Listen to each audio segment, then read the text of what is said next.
Okay, so today's lecture is about uh, C arrays. So I think some of you have already used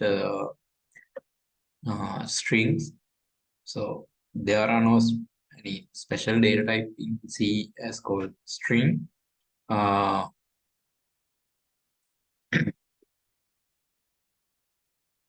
but with the header string.io package, those headers, you can use those string as a. So some of you have already used that uh, strings. So they are usually character arrays. So what is actually an array? So as mentioned here as well, so array is the most used data structure.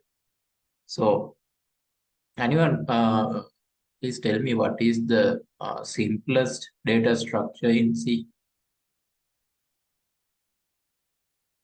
Hmm? So first, what is a data structure? Anyone? So I give you two questions. What is data structure and what is the smallest data structure you may know, and especially in C?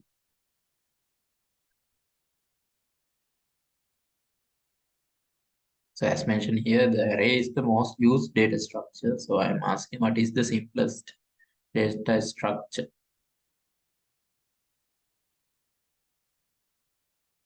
Anyone? No, not arrays.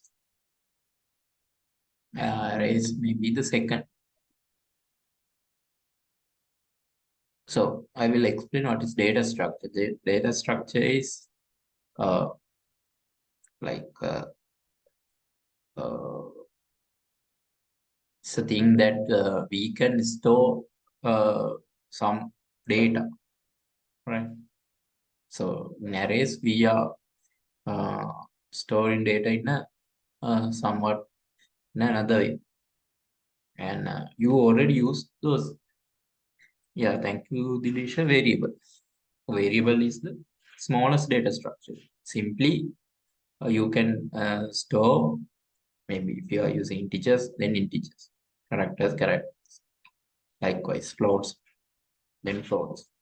So, you will probably learn more after the today's lecture about arrays, about data structures.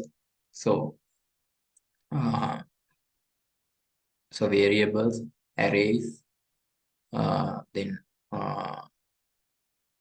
we'll learn about stacks and queues and uh, linked list. So probably uh, in your future you may learn about graphs and those data structures as well. So simply uh, I think sir will do tomorrow about recursions, maybe arrays, and well, when sir will mention about the assignments as well, right? So let's go back to the today's tutorial. So if you carefully uh, go through with my previous tutorial sessions as well. So I will simply put those information from where I found in through what are the information I found from the internet. So I will use some of those tutorial sites. So this particular thing I took from Geek for Geeks, and some others a tutorial point and W3 school. So you actually those tutorials, these tutorials you can learn way before that I am going to taught you, right? So these are just simply give an idea to you to go and learn. So sir, the professor will teach you more about the concept. So here I'm going to teach you about the usage, right? So when it's come, go back to the today's session. So array. So as mentioned here is fixed size collection of similar data. So so we'll talk to you about in generally what is arrays. So in C basically, so array will be fixed size collection. That means you can't change the size in the middle of the code, and the all the items should be in a similar data type. So that means in a single array, you can't hold uh, integers, floats, or everything. Only integers, only float, only characters like this. So as mentioned here, those data types can be even user-defined data type. So you will learn about those structures in next few lectures. You can define your own data type. So arrays in C. So it's, as I mentioned, it's a fixed size collection. So that means, yeah, I will explain in this way. Can you see the my code, right? Let's take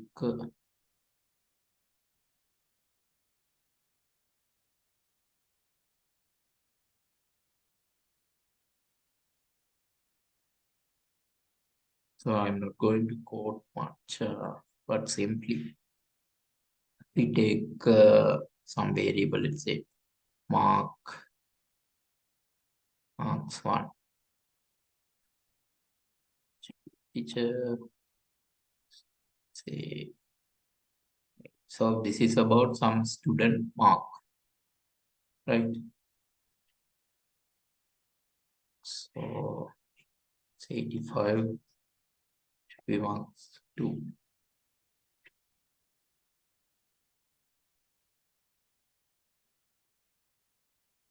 to things.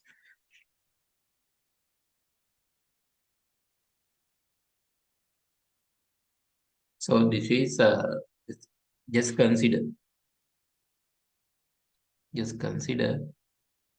in your code you need to store the marks for, let's say, for currently 3 subjects for a particular student. So if you are doing it this way, so what is the problem? So you need to define lots of variables, right? So let's say that you need to mention the subjects from first year to fourth year. So probably we'll go through more than 60 or yeah, more than 60 subjects. So then you need to specify 60 variables.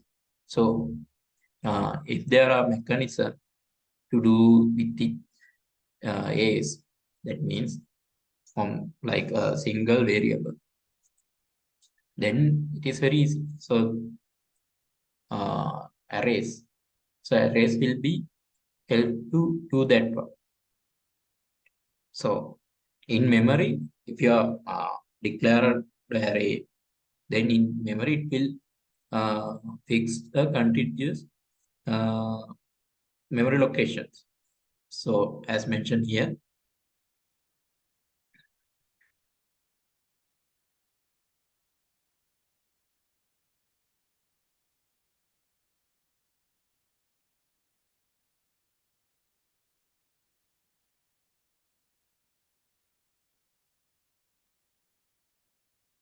so as mentioned here, is continuous uh, memory locations, and you can simply call those memory locations by calling the indexes. So what are the indexes? So indexes are referring each cell. So if you are declared the four size array as this is a four size, so there is four cells, 1, 2, 3, 4. So the initial first element will be indexed by the 0. So it is how happened in C. So like if you learn about R language, so the first index will be in R is 1. So some fundamentals will be changed in each language, but usually the concept is similar. So what you need to understand in C is the initial index will be 0. So if this array, let's say integer array, then the size of integer is 4 bytes. So this first cell will be 4 byte. Then the other cell will be again 4 bytes. Likewise, this is fixed size, and you can call each array index, each element by using the array index. So this is how it is represent in the memory, those arrays.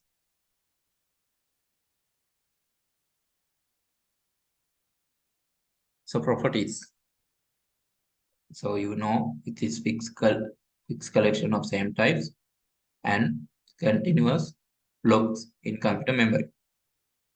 And as I mentioned, can be accessed by their indexes.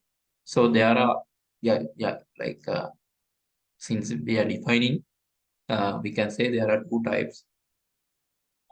The first one is single, the simple array, which is only has one dimension, or the multi-dimension can be there are two dimension, three dimension, till go to the end. Like you can specify 100 dimension array as well. It is up to you to decide. So I have here I only define those two, but we'll go to the infinite. So advantages. So the first one is code optimization. So it is very easy to if you are using variables. It is like variables. You need to have more data, more variables to simply do your tasks. But you are using arrays, so it is less number of code. And by calling indexes, you can uh, go to the each element. So it is very easy to traverse you. So as I go through, you will learn more about those traversing and those sorting concept. So that means in array, like let's say if I am putting marks for a student, and I need to have the lowest mark in the beginning and the highest marks to the end, right? So how you going to sort those marks? So those are very easy when you are working with arrays, and even you can randomly access any uh, memory location. So that is actually cannot do in when you are working with linked list. So you will learn about more when you are doing data structures. But when you are working with C, working with arrays, so you can randomly access each uh, point. So one of major disadvantages of C arrays is those mentioned here. It is fixed size. So actually we cannot exceed the limit. So you need to have a free idea when you are declaring an array, what will be the most number of size when you are executing the code. So that is the array will don't grow dynamically. So as mentioned here, So the linked list. So probably we'll learn more in again learn more in future lectures. So linked list is kind of a data structure where it will grow dynamically. Yeah, let's go to the declaration. So we can go through with this. So I'll jump to the syntax.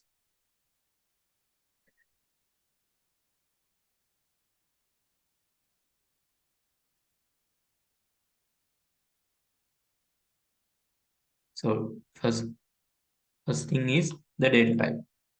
So it is same as the variable. First, you need to specify the data type, then the array name, and the differences is then you need to specify the size in square brackets.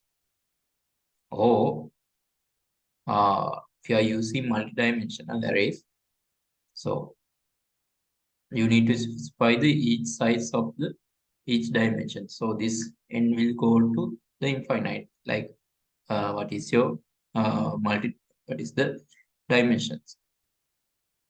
So example, let's consider the array ARR and size is 4. That means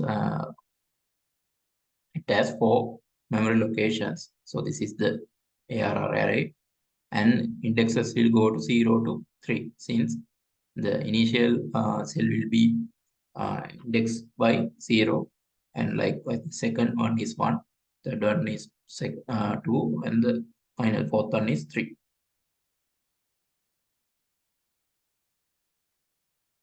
So again, you need to understand that after you fix the size, you cannot change uh, again. So it is fixed. So do you have any questions up to now? Okay, you can ask questions in any time.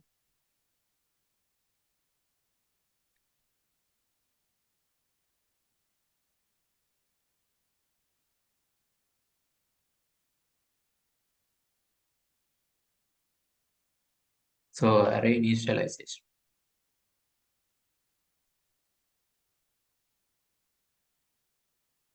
So this is of the declaration. So that means you already learn about variable declaration. So only integer or the data type and the name, and you close it with the semicolon. So initialization is you assign a value. So this is how you're going to assign value. So let's say your array is array size is 5. So as mentioned here,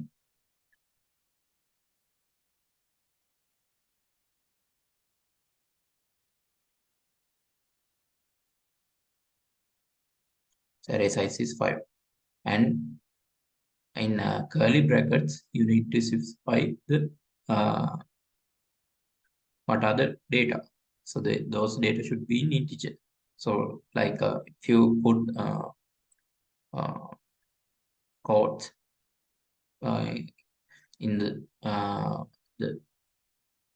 two sides of this 19. So this 19 will be taken as string or character. Then this code is will be not going to work. So you need to specify the correct type. And what other thing is when you are initializing, you don't need to actually put the size. So compiler will automatically put the size. So that's one thing. So here in this example, so I initialize the this mark array, and so till initialize it these cells 19, 10, 8, 17, and 9. So you can access this first element by calling the mark 0, and the second element by calling mark 1, like this. So these are the indexes. By calling each indexes with the name of the array, you can retrieve this data through your code. So it is mentioned here as well. So first element is mark 0 and second element is mark 1. So since in C arrays has the 0 indexes, so it is not 1. So first element will be, you need to call first element by calling the initial index 0. And the last index will be the, if the array size n, the last index will be n minus 1. So if you are print the memory location, so this mark 0 is the memory location of that particular cell, and likewise mark 1 is the second element memory location. So the memory address, this considered memory address is this, and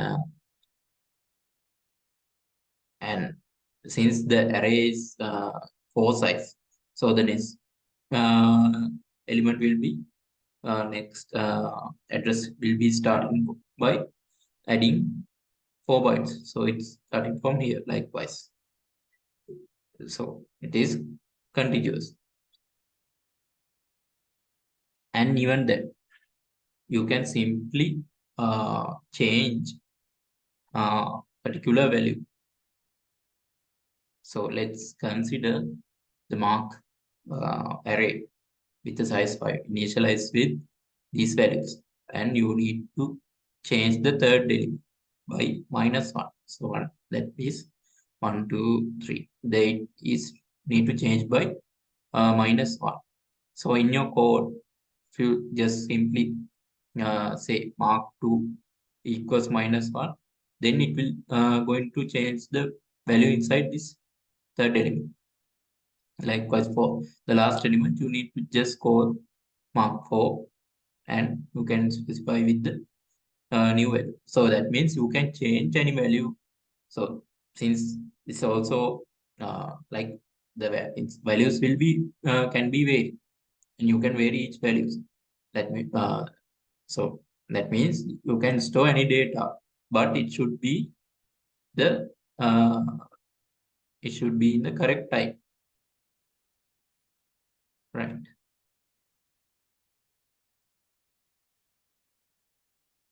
So even uh, to input from as a user input, so it's simply as what you are done to the variables, you can simply scan and uh, in store any value to the particular location. So you probably know you need to add this at symbol,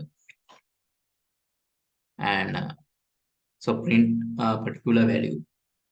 Even you can simply uh, do by the this percentage d, right? And there are some array functions as well with the another headers. So I'm not going to remember the correct header, but there are some functions so that you can easily call and store data, and even you can print the whole array. So there are some functions, but what you need to know is you can simply by using this you can print any value. So as you aware, you already learn about for loops. So simply from a for loop, what you need to do is you need to just increment the value inside here. So by doing that, you can call each element.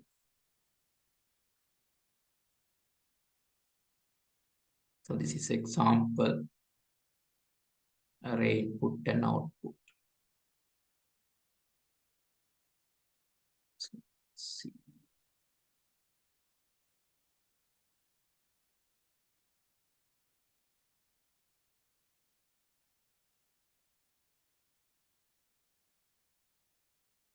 So I have declare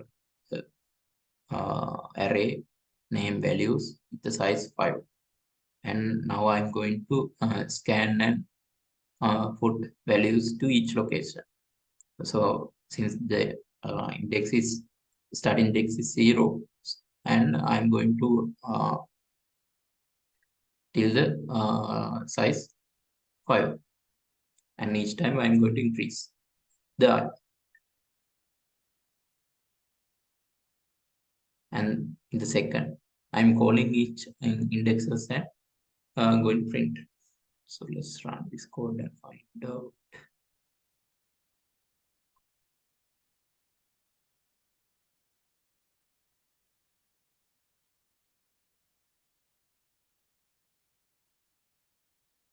Say 10 minus 1, 6, 8, 40. Like you can see, those are stored.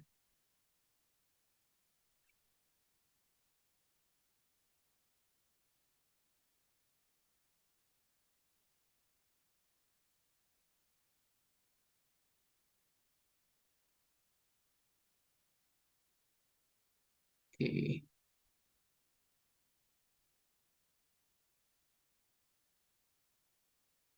right. This is starts with to you to do today, and yeah. So I will ask some of uh, from you uh, to to explain it to the class today. So please take a few minutes and do this. First, do the first task. So yeah, I will probably give you, let's say, 15 minutes.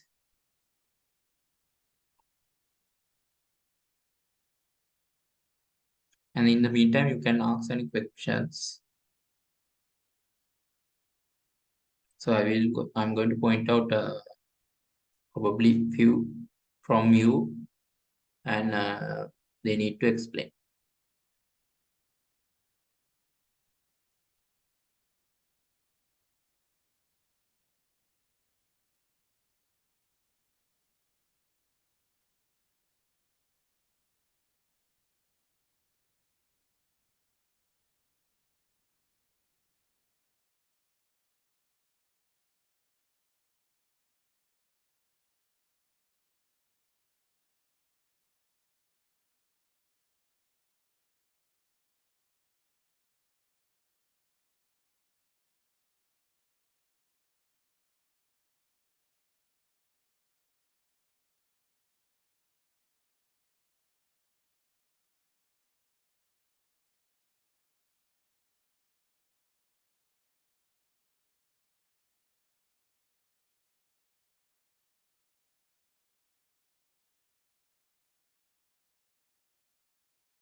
Yeah, yeah, you can use fixed size,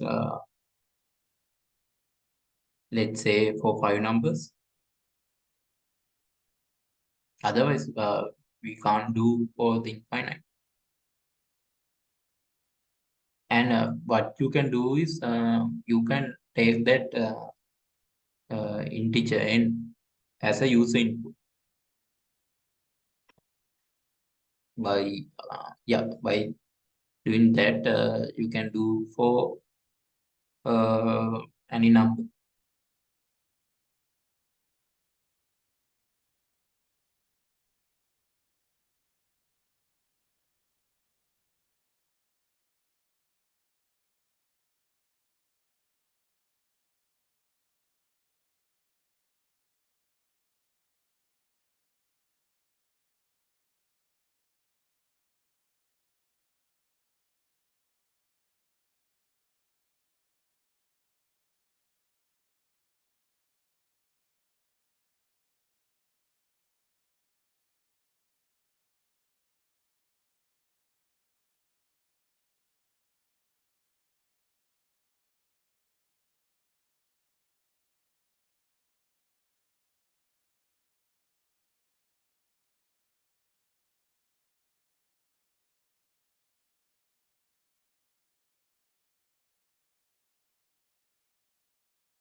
So if you have any questions, you can ask.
So students, please raise your hand if you are still doing the task.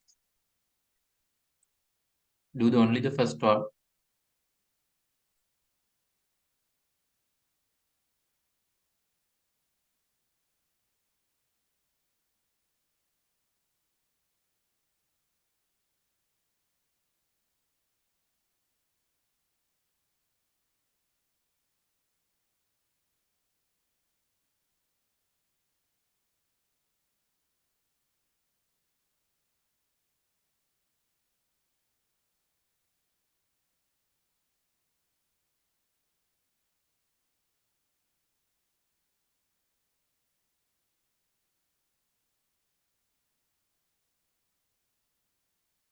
Yeah, I think, yeah, shall we do it together then?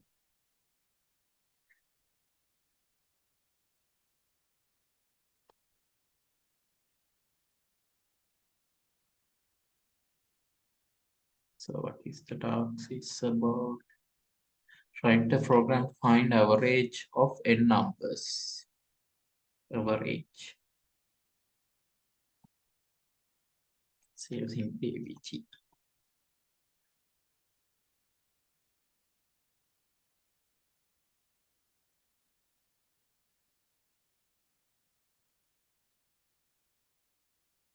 Yes, thank you, Sanya. I think you can help me on this.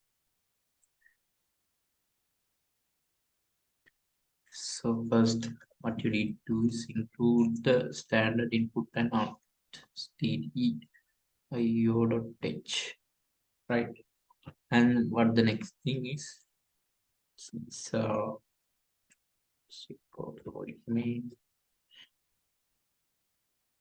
and you need to find average. You need to take the numbers, and since the average will be in floating points. So let's take the so integer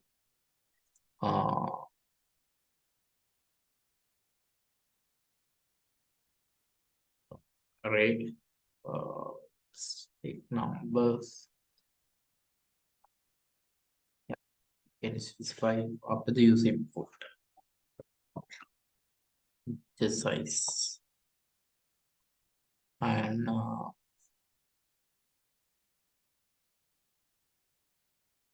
double each.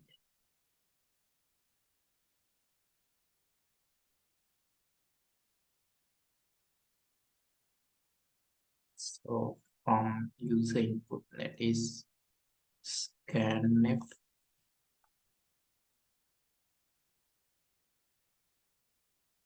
percentage d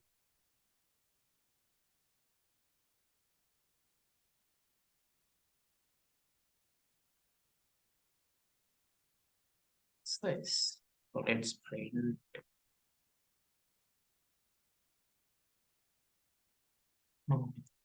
from it's called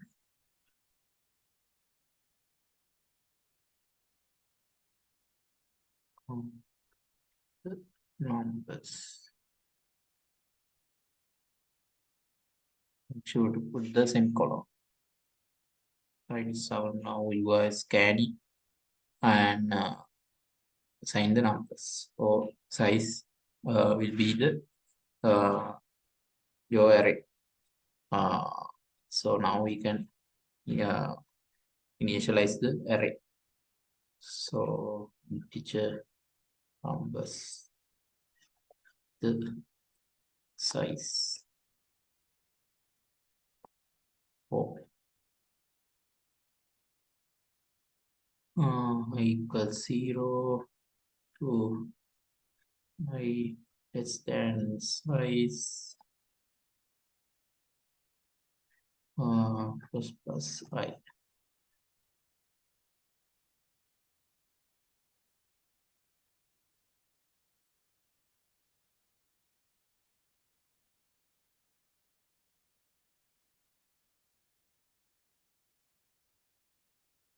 Use some arrow. Yeah.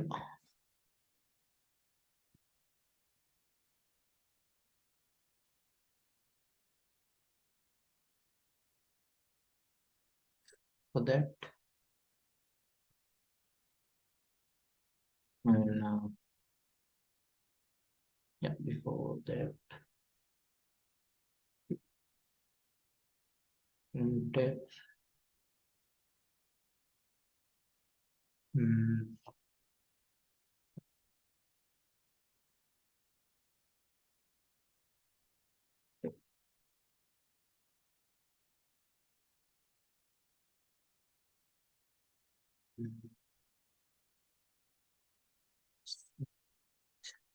input hd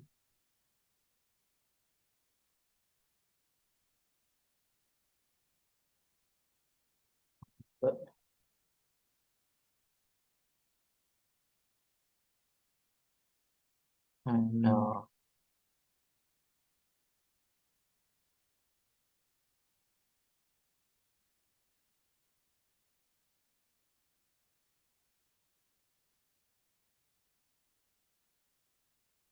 I plus 1, right? And scanf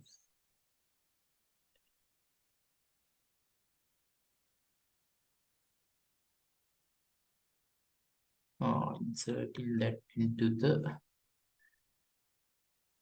swap I. So from this code, you can input those numbers, right? Then after that, what you need to do is count the average. So again, another for loop. So simply copy this.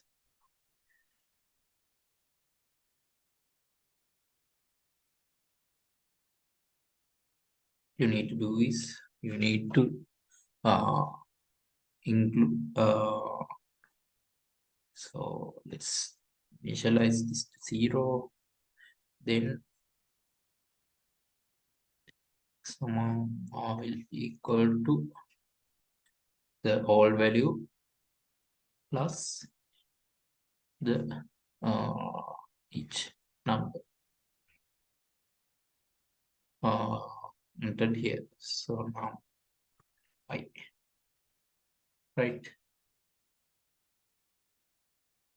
and after that, what you need to do is you need to divide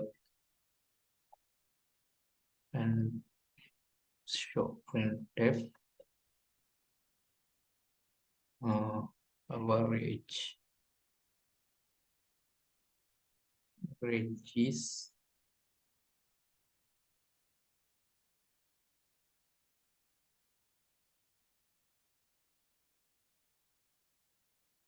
divided by the size.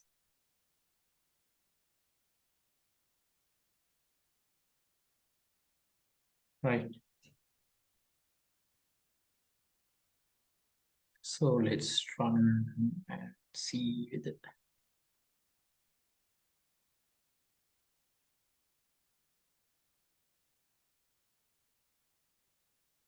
So count, let's say 5. So number 1, let's take 10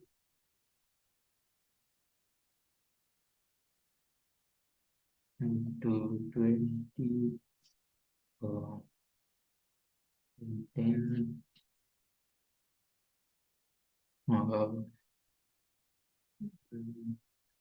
25, 5.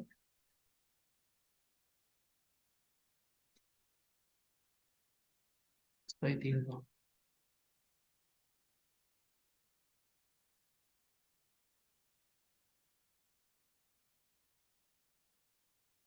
yeah, you can do this in the single for loop. So I have done something wrong.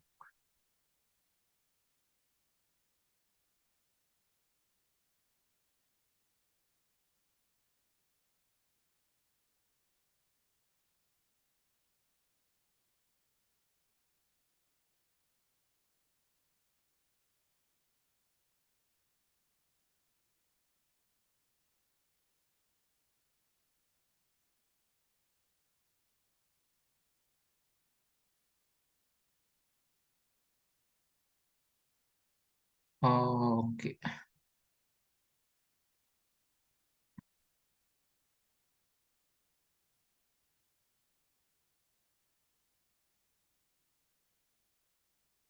That means say 0.2.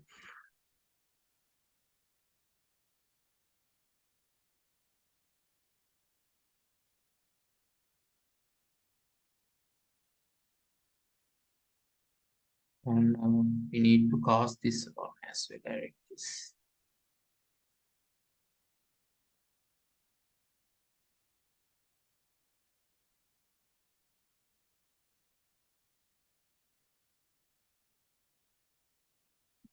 See.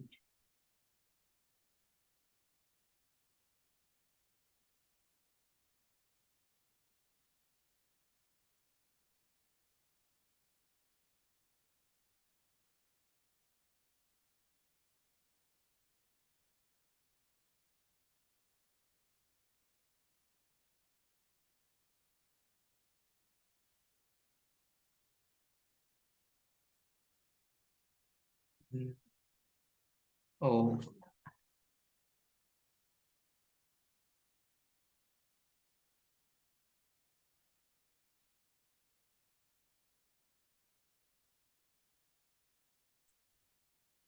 two numbers 10, 20.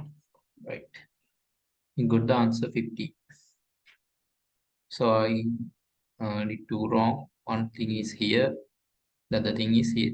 So That's why when you are coding, there can be uh, those mistakes, but you need to prevent them. Uh, so do those practices that I'm uh, giving to you. Then probably in your exams you will not going to do these errors. So in industry, what you can do is you can just debug and check what is going wrong. So uh, in like when I'm studying, so what I did was like just simply put print statement and check whether what are those variables are giving correct values, and like then I'm going to correct the code. But uh, my suggestion is not going to do that simply using a debugger. So like debugging uh, VS Code and any debugger, even GDB, and when you are working with those code blocks or Dev C++, so those have these debuggers, and you can simply check whether how the local variables are initializing, what are the values, and what is going on. So do you have any questions up to now?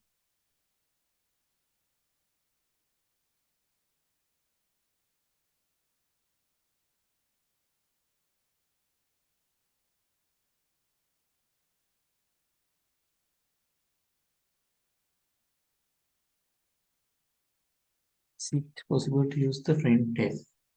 Average if double average size. Yeah, you can typecast in there as well, but what you need to know is uh, we might lose some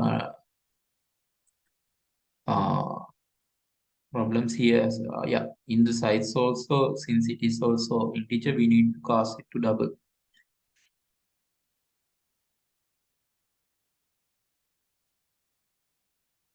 So in your code, I think you are casting the average. So it should be something like this.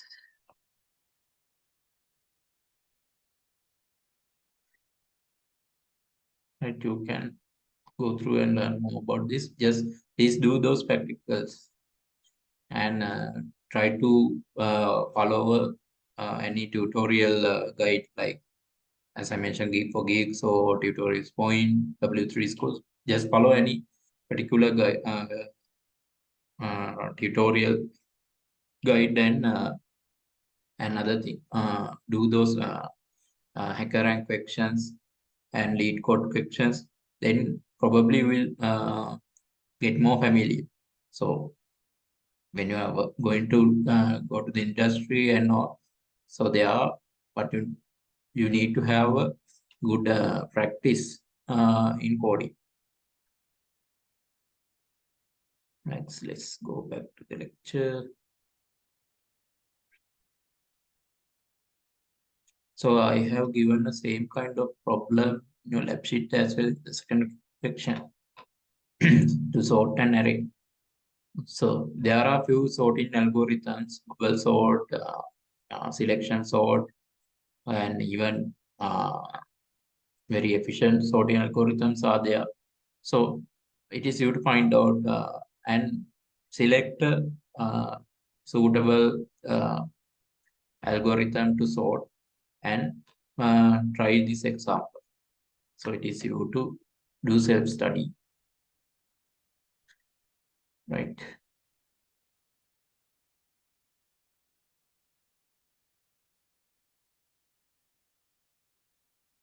So another thing, so accessing the elements which are out of bound. So what that means?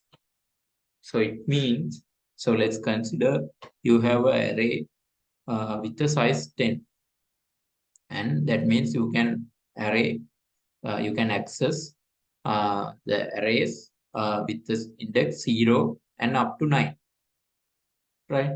So let's consider. So I think I have a particular example also.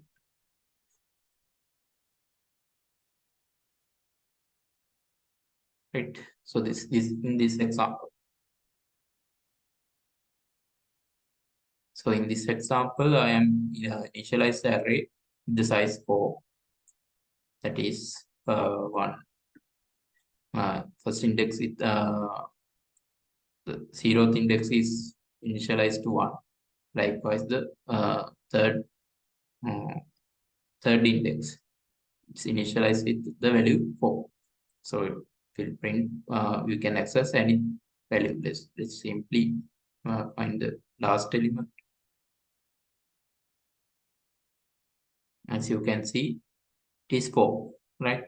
So just for the curiosity, shall we for the next one? So there should be any value, right? This one. There should not be any value. So let's check it and find out what is going to show. So you can see, give some kind of a number. So what is this number is about? Anyone?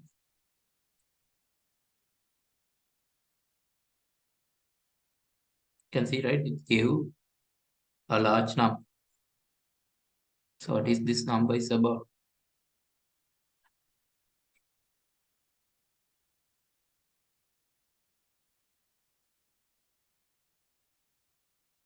Yeah, randomly assigned garbage.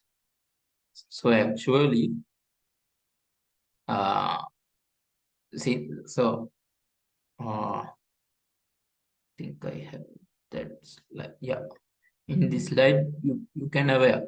So it will uh, fix the JSON memory addresses, right? So there can be next memory address as well after the end of the array.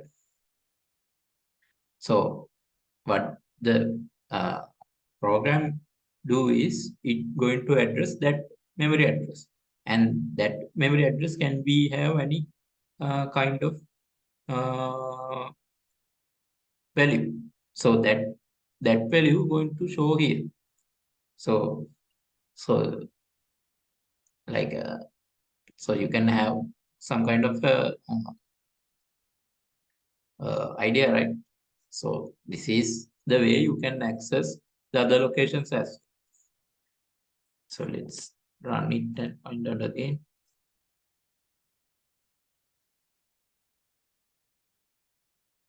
So currently it's showing the same value. And so if you know that particular value is, or you can have a method to find out that particular value, then yeah, right, you can have some kind of knowledge what is the memory about, right? That's what happened when you're accessing the memory. So that's why when you learn more about you need to uh, have some privileges, like if you're going to access the memory location, you cannot simply access in this way by using functions. In last lecture, I show you that one function, so only for getting an variable. So likewise, uh, you can maintain those security measures and all.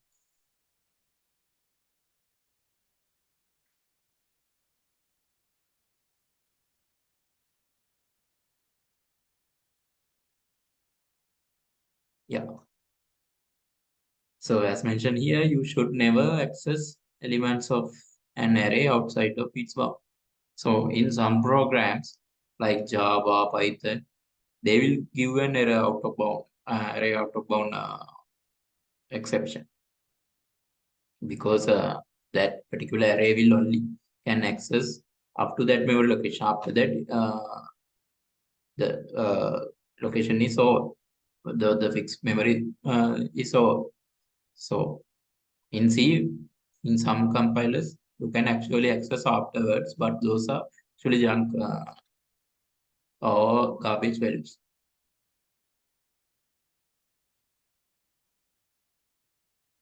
somehow options buffer overflow is related to this type for exceeding index, right?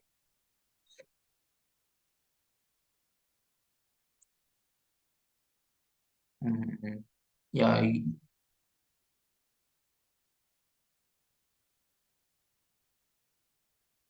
yeah, I need to have some kind of insight of what is called buffer. Uh, so it like in when you are input some like let's say you get in a user input. So getting a user input, you need to create a buffer. So in that case, it will the buffer overflow is different. But the problem exceeding the index called array out of bound or the index overflow.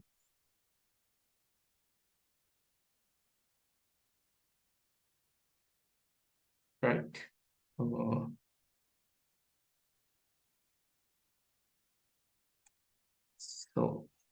so from up to now, I have explained about one-dimensional arrays. So do you have any questions up to now? So this point onwards, I'm going to explain about the two-dimensional or multi-dimensional arrays. So I will continue.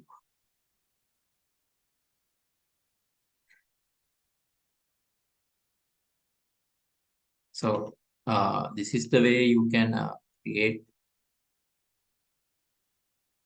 multi-dimensional array, as I mentioned in the previous declaration. Also, what you need to do is you need to specify the each size of your dimension. That is the first one is first dimension, and second one is the second. Likewise, you can decide up to any numbers. Question.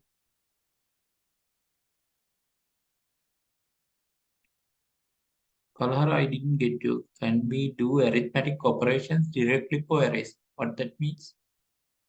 You mean array addition? Like, yeah, if you have some experience in Python, yeah, in Python you can do, but in C you cannot do because the array is fixed size. So in that particular case, what you can do is you can initialize new array, and what you can do is you can fill out the values by calling each values in those two arrays. That how you can do the array addition C. So there are some uh, inbuilt uh, functions also. Let's call those particular headers. You can find out those, and by calling those functions, you can do. And what they also doing is they initialize a new array and fill out each values uh, respectively from the each uh, arrays you are doing the operations, right? So go back to the lecture, the tutorial. So here it is two-dimensional. So the first dimension is size 3 and the second dimension is size 4. So it is will be declared in this way, right? You can see. Uh, so that means 3 into 4, 12. There should be 12 slots. So 3, 6, 9, 12. 12 slots are here. And you can access each values using these ones. So since 3 and 4, the last element will be x2, 3 mentioned here.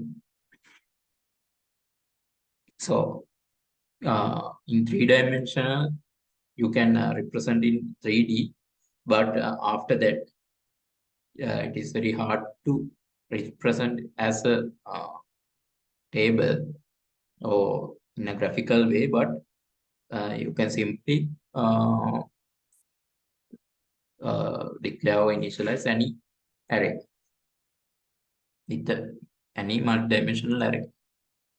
So this is the initialization. So simply, as I mentioned, you can decide should be 2, 3. So this is the first row. This is the second row, and each row has 3 columns. And even in this way, it will identify what is the values, what is the size, right?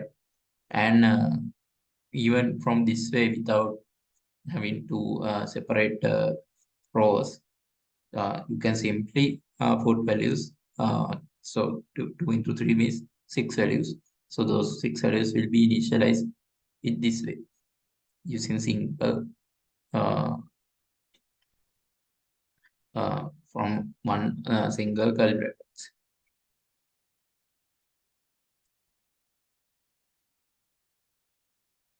Right.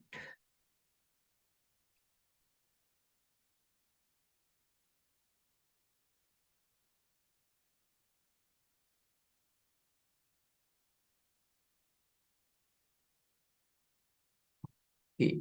So this is the code to sum two matrices. Let's see.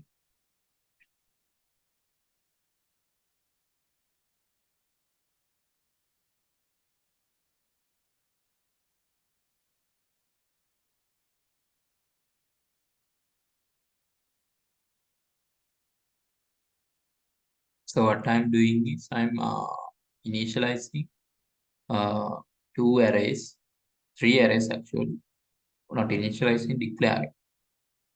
So uh, this is 2 by 2 arrays, and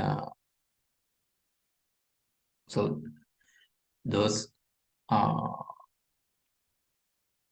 and the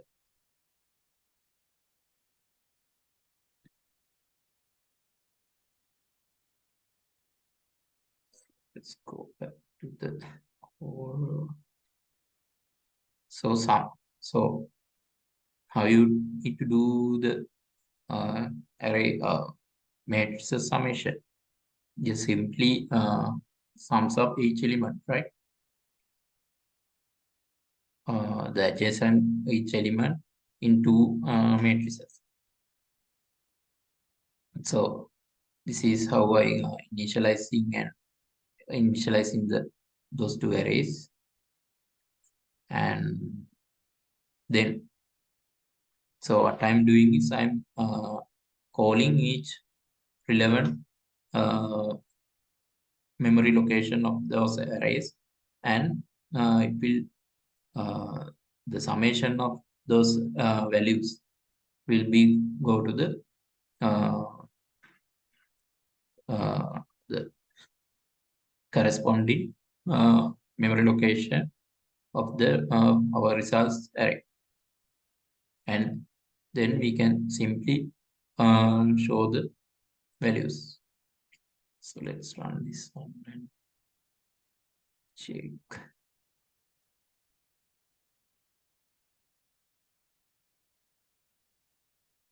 So since 2 by 2, let's say 1, 2, 3, 4.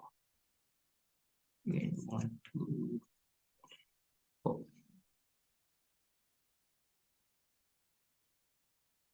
2, 4, 6, 8.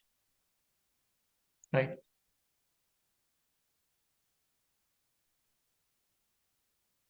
So do you have any questions,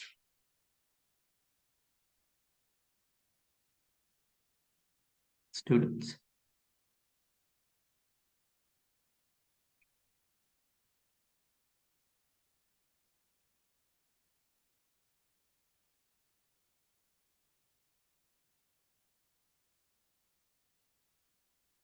So from this, yeah, the tutorial will be over, and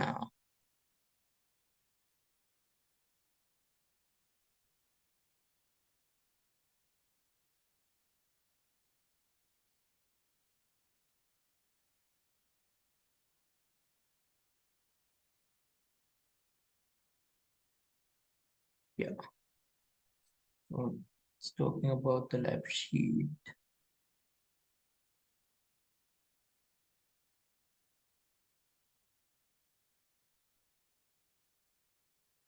So there are 10 questions. So in this one, you can simply uh, simply form the multiplication table uh, by using 2D arrays, right? You can need to get this exact output, and this one you need to do the all matrices operation: addition, subtraction, and multiplication. And, mm, and for the ninth one, what you need to do is count the number of tools. That means you can decide the range. Let's say here from 10 to 20, but you can specify it to 100, like 0 to 100, and like where you can find the 2. In 10 to 20, you can find 2 in 12 and the 20. There is only two twos, right? And do you have any uh, problems regarding the previous lab sheets? So few of you have mentioned some problems, so I have replied to them directly. And about others, do you have any particular questions to explain or do?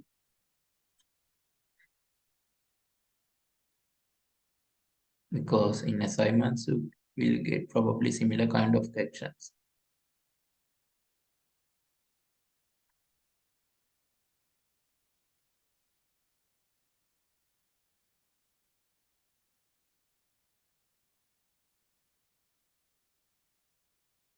Students,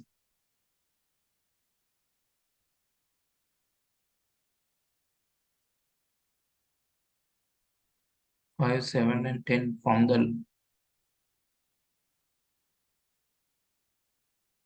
Okay, I will explain the recursion again. Uh, so 5, 7, and 10, the last lab sheets. Lab sheet number 6. Okay, I will go to that recursion.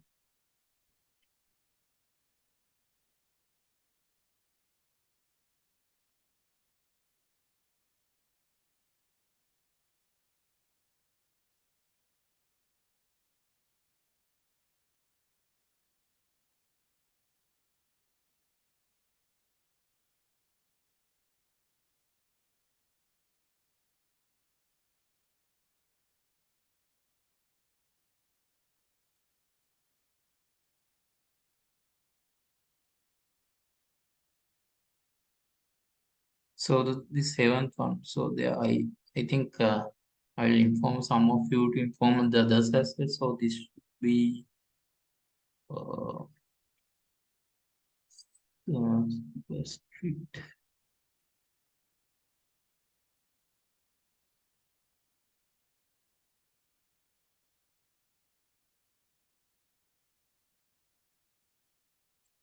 Be like this.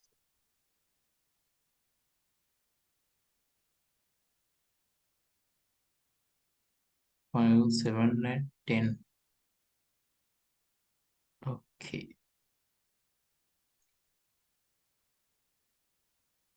So many of you have mentioned that this problem as well. So I will explain that one as well. So write the simple cut prediction program. Uh, when you are given the current run rate and the number of hours played, predict the projected score uh, for the current run rate and higher run rates for whole inning.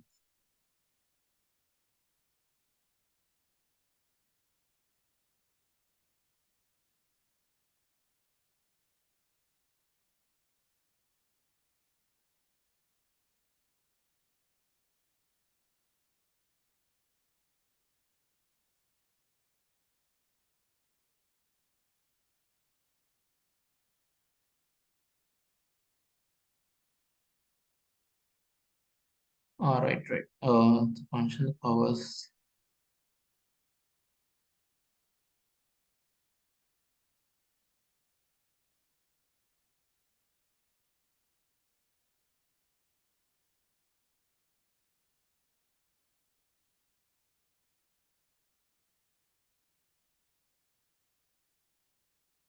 Yeah, yeah, it is fine. Kesha can do in that way as well. So,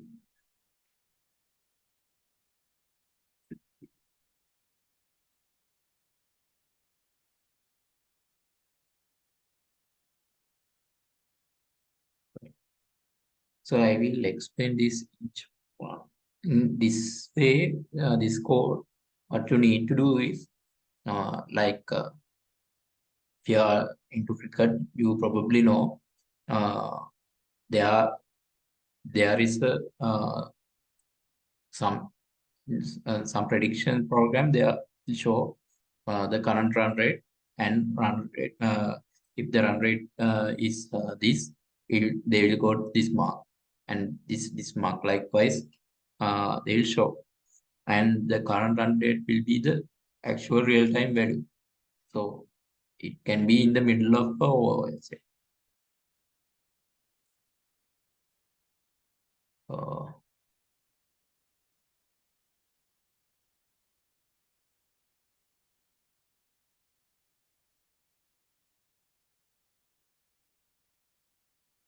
so let's say current run rate is 6.3,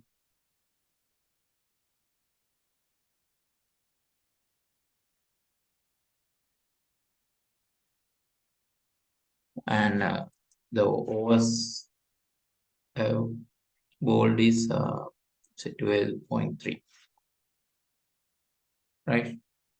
So what I will do is I will just first count the uh, since yeah, the problem. What you need to do is 6 points. Since it is 6 points, you need to find out 100, the 7, 8, and 9. And what you need to do is find the current score,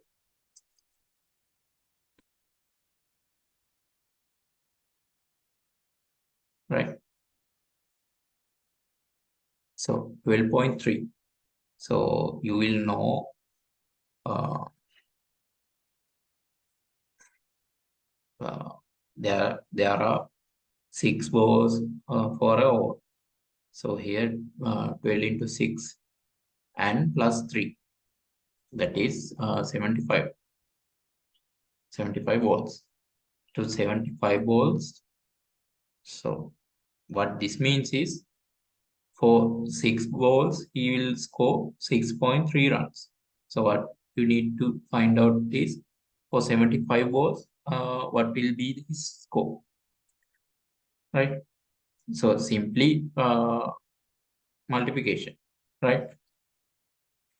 That is 75 should be multiplied by 6.3 and should be divided by 6. Then you will get the current score. And current score should not be a decimal.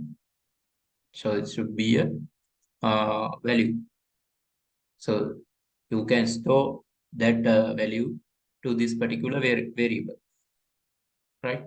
So now you know the current score. So simply you so by calculator, let's find out.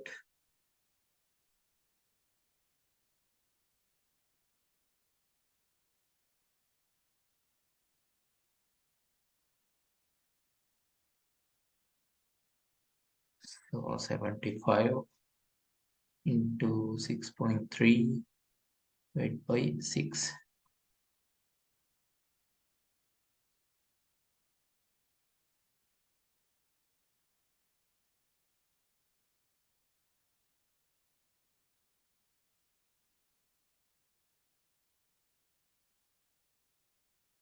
So it is 78.75. 78.75 should be get to the upper value, that is 79.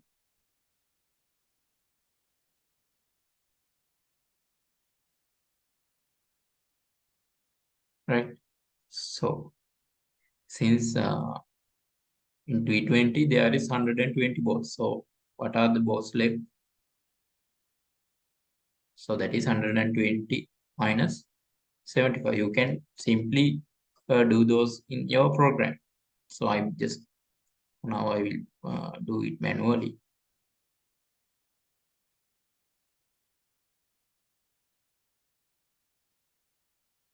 120 minus 75. So it is the number of balls left is 45. Right? So uh, what is the projected score for 6.3? So that is uh, 6.3 into 20, right?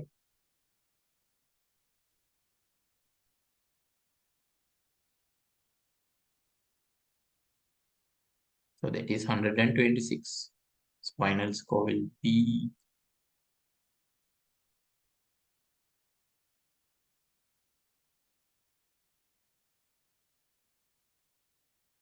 so for 7. So for 7, what you need to do? You need to find out he is going to score 7 from for each over after the 12.3 overs. So that is 45 balls, right? So so that means so he will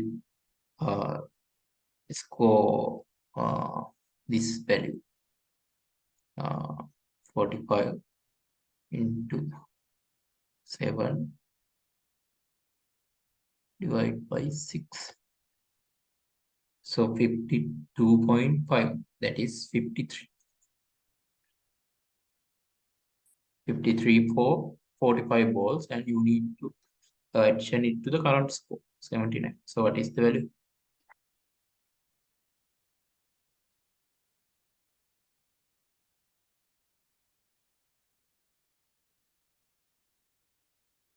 132. So this is the algorithm, right?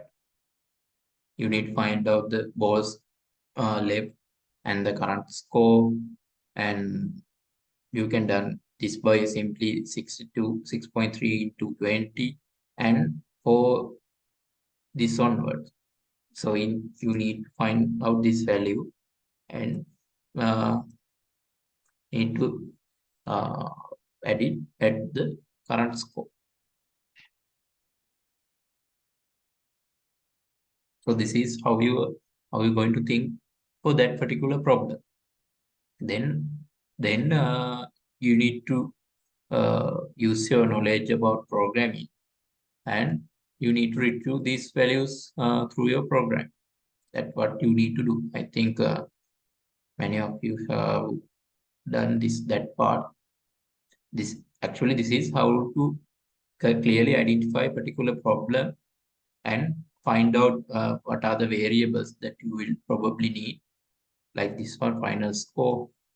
So these are the variables, and you need to have a mechanism to get these values uh, by using this. So can anyone can explain how you uh, got these values through your code? Like if the current run rate is 6.3, you need to find out the values uh, run rate by 7, 8, and 9. How did you got that value? Anyone?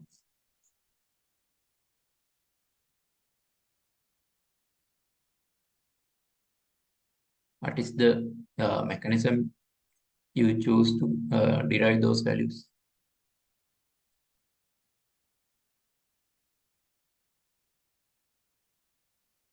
Round. Can we use round uh,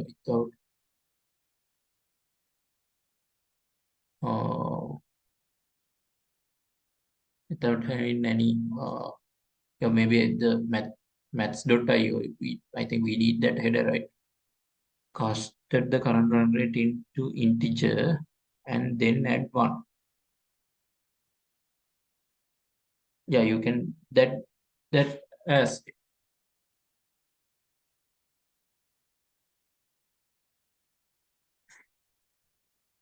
so some that means some of you have used functions.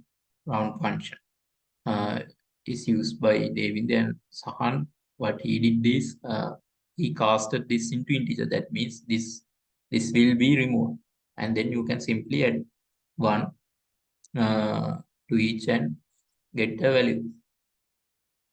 So since this is the you need to do these three uh, again and again, that is doing the same thing. So doing the same thing, you can simply use loops or while loop or any particular iteration, right? So these things you need to derive from your own.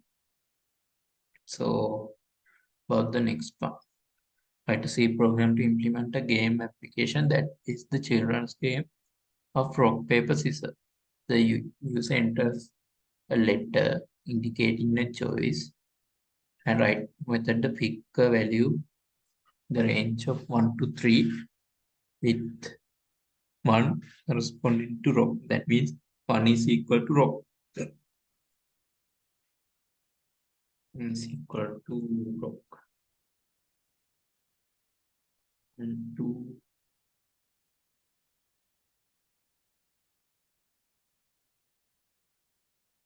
paper is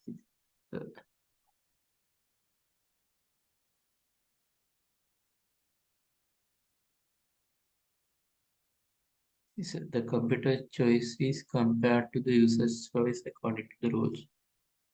So you probably aware of those rules.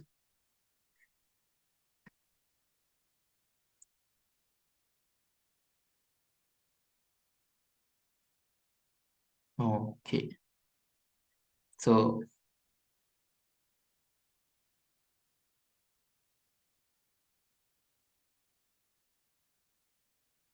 application that place program says and the user enters a letter, the choice that is 1 or 2 or either 3.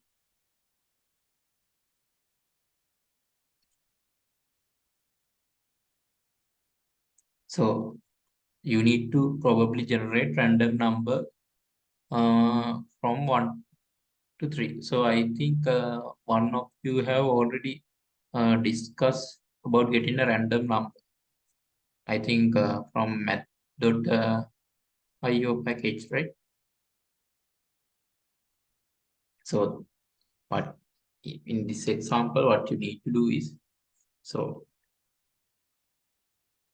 computer need to have a choice and user choice,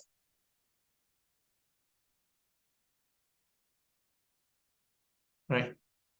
So this will get as a user input. So let's say scan. So this is need to take by some random function. So what you can do is you can go through the internet and find out how to get a value between 1 to 3 by random, right? So like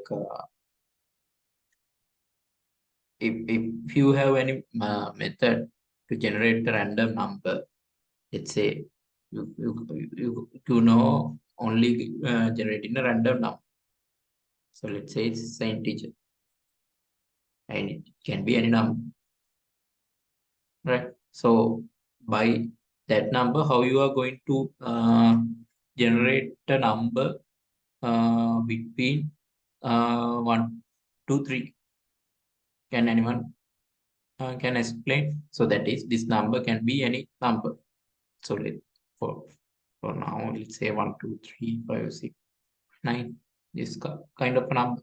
So what I'm asking is, you need to derive a number from this one, which should be in between 1 and 3. Anyone, can you explain how to do that? That means if you only find out the method to generate a random number, but it can be any integer. And from this number, you need to derive a number between 1 to 3. Can anyone explain a method to do this?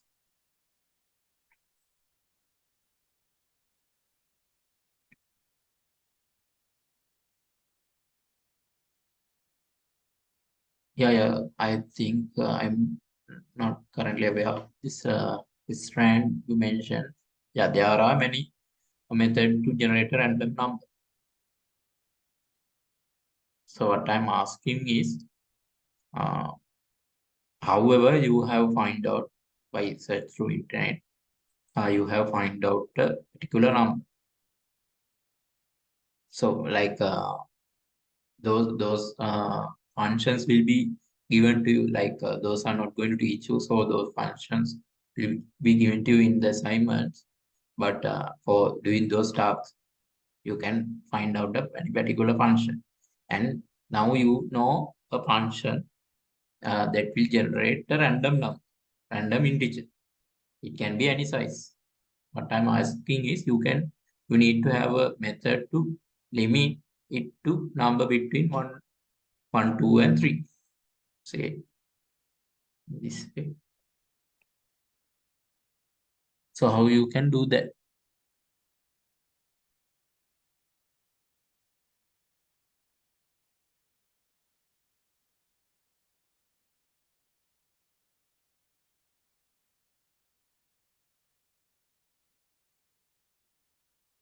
Anyone? Don't have any clue? So I will repeat the question again. So in internet, you have find out a function. Let's say random. In this function, it will return a random number, random integer, right? So that random integer, consider the value is this, right? And what you need to do is, you need to limit that particular number between 1 and 3. That is 1, 2, or 3. So it could be any number. So that number should map to a particular number between 1 and 3. Either 1, 2, or 3. You need to have some kind of algorithm to do that. So how are you going to do that? So that in that case, you can randomly uh, generate a number between 1 to 3. So yeah, thank you, Rika. Number modifier 3. So this is the number. So let's modify 3. So what will we going to get? Either 0 or 1 or 2. Then what you can do is, as Rika mentioned, you need to add 1. Then you can get either 1 or 2 or 3. Right? So how he got this idea? So maybe uh, with the experience that he got from doing those exercises. So that's why we will give you, if that something need to search through, like we didn't teach you any thing about that particular thing, we will give you those functions, but uh, it is not from, like as mentioned here, it will not give the exact solution, and you need to modify it to the solution. So those modification can be done by thinking about your knowledge. right? So in that way, you can randomly generate the number between 1 and 3. So what we need to do is after getting the choices, you can just compare. First, you need to define those rules. I think you can probably define those rules. That means uh, can be 1 and 2. So there should be an option if use input is 1 and the 3. And it's another way. Likewise, you need to define those rules and why considering those rules. So those rules should be if conditions or switch statements. And by checking those statements, you can decide what is the result. Either user won or lost, or if the two results are same, the match is tied.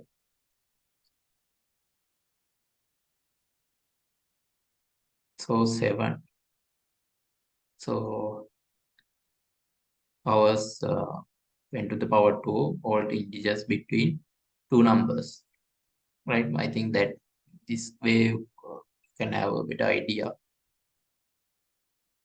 And then what you need to do is calculate the power and give the final results as the sum.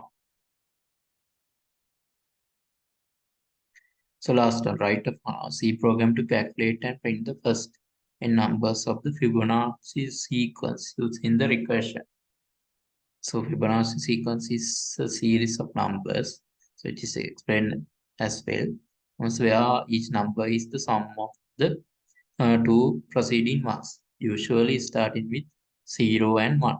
Implement a recursion function Fibonacci, find out nth Fibonacci number and display the sequence of numbers up to the nth term.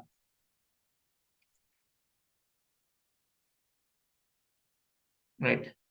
So simply we can do that one.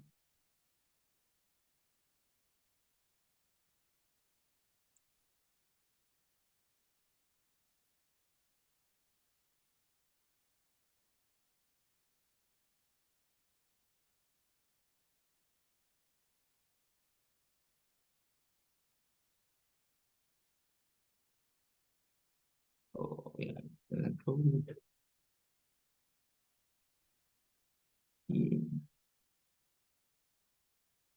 so main so arguments, right?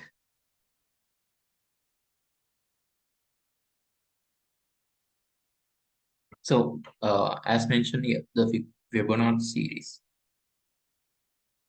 So let's say, so Fibonacci series start with 0 and 1. And then what is the value? It is 0 plus 1. That is 1. And next one, 1 plus 1. That is 2. It only get the adjacent values and 1 and 2. That is 3. And 3 plus 2 is 5. Likewise, 5. Then 5 plus 3 is 8. So you need to derive this one up to nth. So this is the first, second, third, fourth, fifth, sixth, and this is the 7th. Right?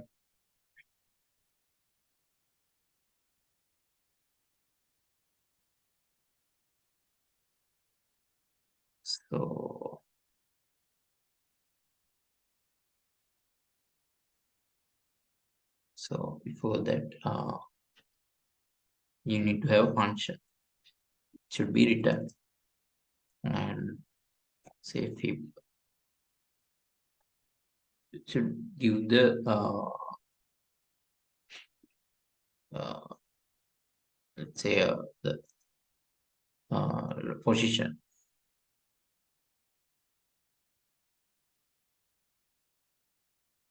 right? and main, and we need to specify the function.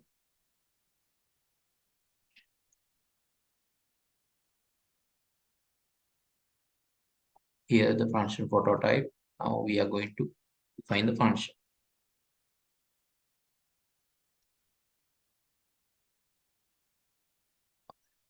So what is the our ending statement? If n is equals to 0, so 3 double, we return 0. This is the ending state, right? If it's else if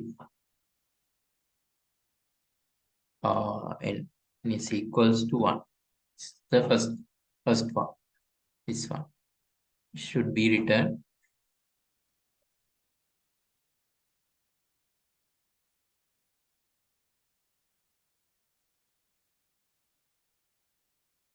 then what? Then what? Otherwise,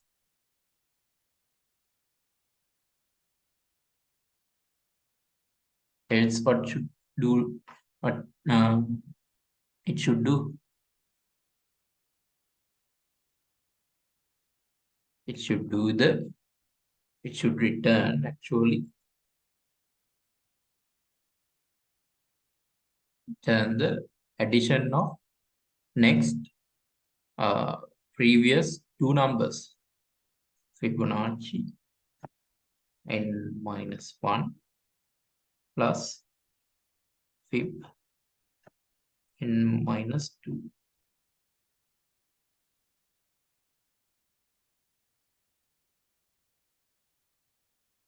So some of you, explain the recursion. So uh,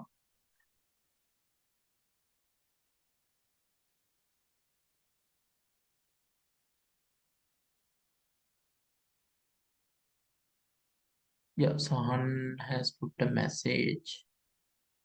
So I noticed that if we compile ran modifier 3 modulus 3 plus 1, once it always be the same value throughout chance over the get value, we had to compile the code again.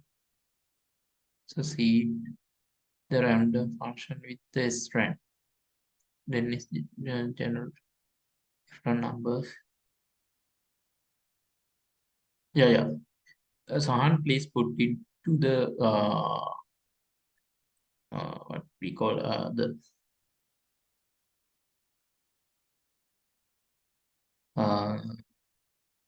the discussion forum as well. That what you'll find out. So for at the moment, I will put into the chat. Please put those informations so others will also benefit. So as he mentioned, after the compilation, the value will not be changed to use rand function, but by using the strand, since it initializes seed, so it will a better way to do that particular action, right?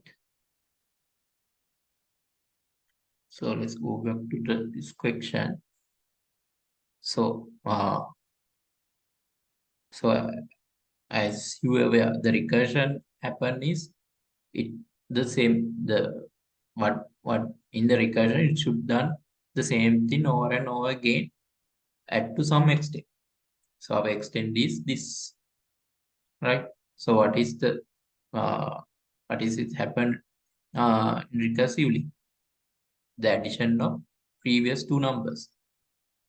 Here 0 and 1 will add that will give the first the third element as 1, and then for this one the fourth value it will add the previous two. The addition will be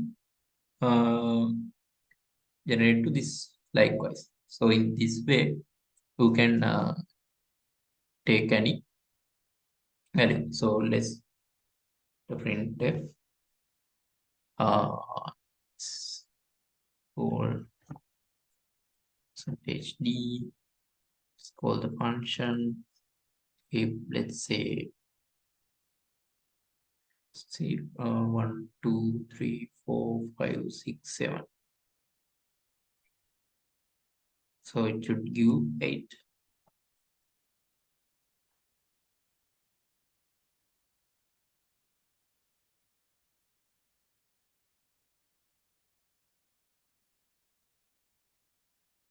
Oh,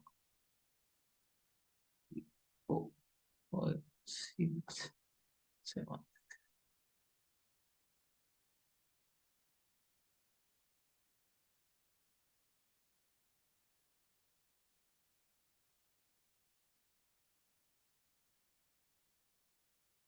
Yeah, I did the wrong. N should be not 0. M is 1, 0, and N is 2, 1. Yeah, now it's correct.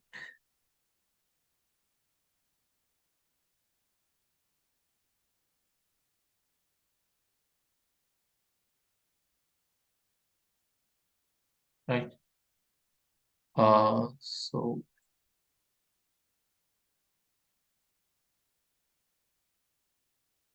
So yeah, David, did you got the answer for the recursion as well? Do I need to explain it again?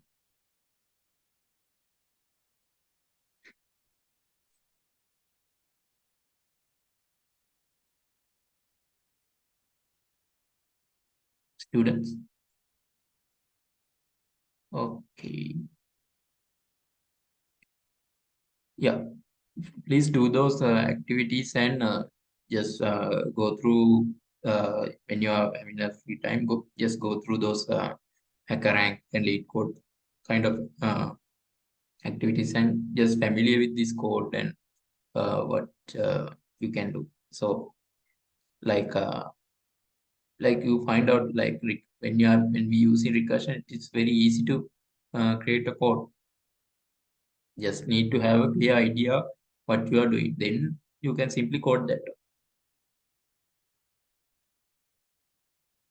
Right. Do you have any questions about arrays?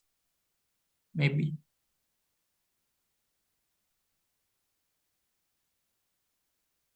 If you have no questions, you can leave the session. Make sure to come tomorrow, or if you are unable, you can join with the link. But however, please come and probably sir will discuss about more thing about the array, about the next coming assignments and all.